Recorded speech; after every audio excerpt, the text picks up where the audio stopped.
It was a couple weeks after the last playtest, and I was still feeling kind of discouraged. The game just felt really empty. I had learned that it wasn't what I wanted it to be yet. But the most frustrating thing was that I didn't know why.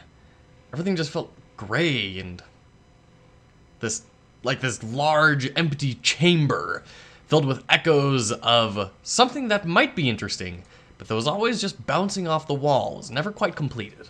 Add on to the fact that I was searching for a new job at the time, and nothing really got done on the game for quite a while. I kind of just forgot about it. A couple weeks later, I had started a new job as a UX designer at a tech company, and that kind of started a new chapter in my life.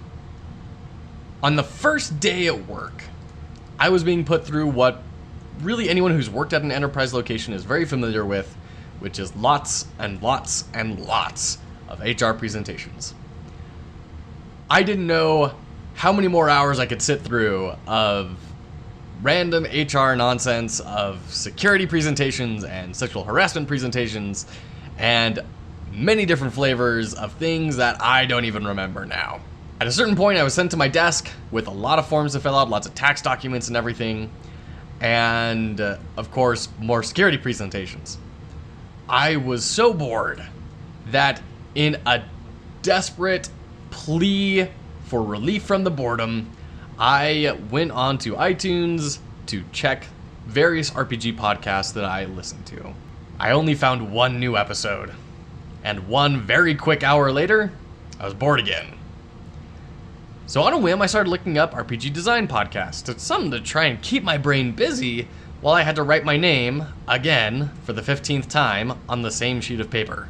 After filtering through a couple of these different podcasts, I found a couple that I actually really enjoyed. A couple episodes really started to stand out, and something happened in my brain.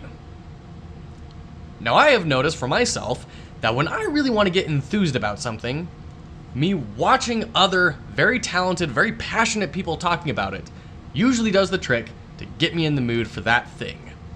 And this was no exception. The ideas and processes these people were talking about to design role-playing games sparked my brain. It lit a fire where Project Prometheus had once been. The fire had been kindled. I didn't know, still, many of the solutions to the problems that I had faced during the playtest, but I now had ideas on what to do to try and figure it out.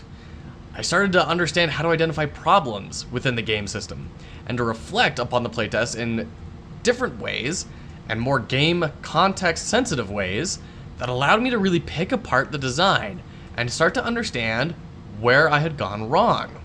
Now, I've said in the previous videos, yes, I went wrong very much so in forgetting the goals. And I'm going to talk about that a little more in future episodes. But for now, my mind was on fire. I instantly started making plans for how I could pick up Project Prometheus again, and try and unravel all these threads, and fill that big empty design with something that would actually accomplish my goals. Over the next couple weeks, my wife and I made a schedule that allowed me to work while I was on the train instead of taking the car up to work. So I got to work from the train on my way up to work, and then after my hours were completed, I took the train back home.